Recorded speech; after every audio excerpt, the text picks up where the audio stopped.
I'm asking you to observe the observer, right? And so then you can see automatically that the observer is another concept, it's another aspect of thought. We think the observer is like the holy grail. We've arrived.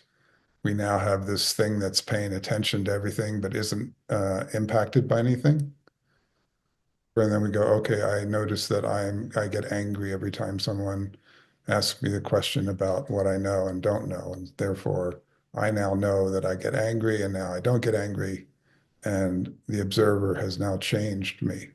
This is a kind of an internal game, a creation of the mind itself, playing with itself, which, of course, is entertaining and can be monetized if you really can do it well. But it's not really, I think, what we think of as the observer. I mean, we really are trying to talk about consciousness, right? This is an undivided field. That's a little bit different. In some respect, this observer or is kind of a relaxing thing. When I'm noticing inside maybe judgment, and Mhm. maybe I notice another part that is being judged, and then this reminder that somebody is observing both. That is actually, that can be quite astonishing. Yeah. Mhm. But maybe this is not, to call that the observer is already a mistake or already a misunderstanding. Yeah.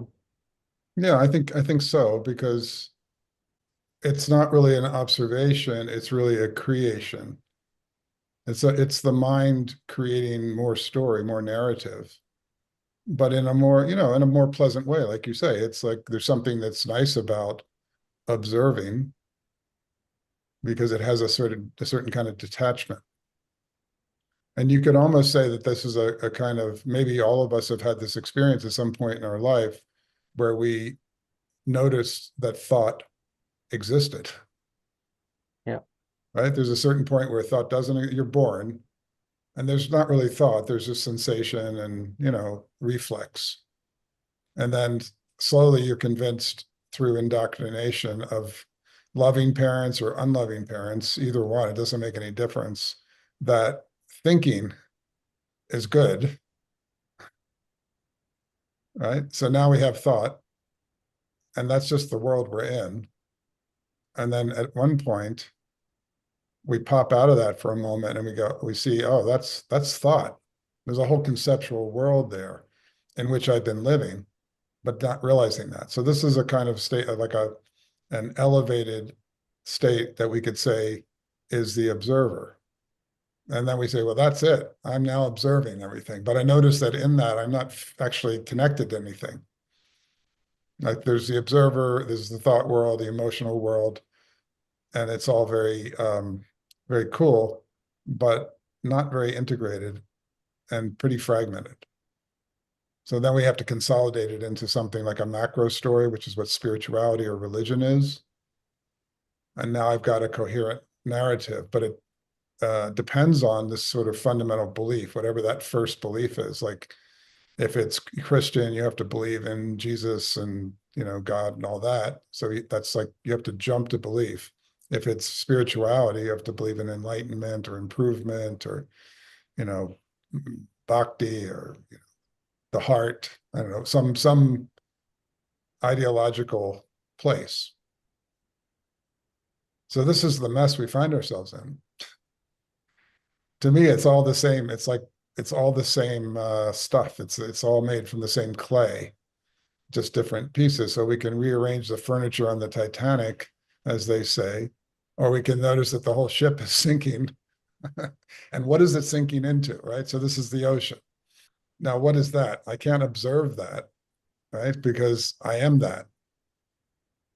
And I notice that not only am I that, but you're that, and everything's that.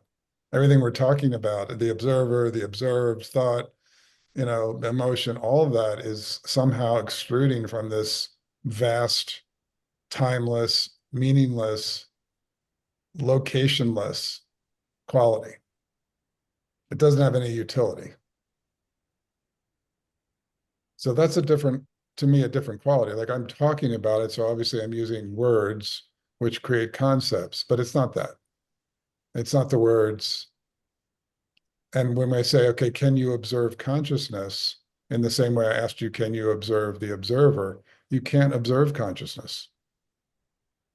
You can't get outside of it. All you can do really is to black out. That's your final step. You see that? So this is a different dimension that we're really trying to explore, mostly through the manifestation of that, or the directionality of that manifestation. So now my question is more not can I observe my thoughts, but is there any way to commune and communicate around this unitary quality? Is it inherently whatever the manifestation is, and that's it? We don't have to do anything, relax, doing nothing, the ultimate expression, or is there anything else? Like the doing nothing space seems so pristine, so beautiful, like there's nothing to do. But then I noticed that doing started to arise, not out of a neurotic need for activity at all, but out of some kind of collective movement. It wasn't spearheaded by me. It didn't have anything to do with me, actually. So this is what I'm noticing.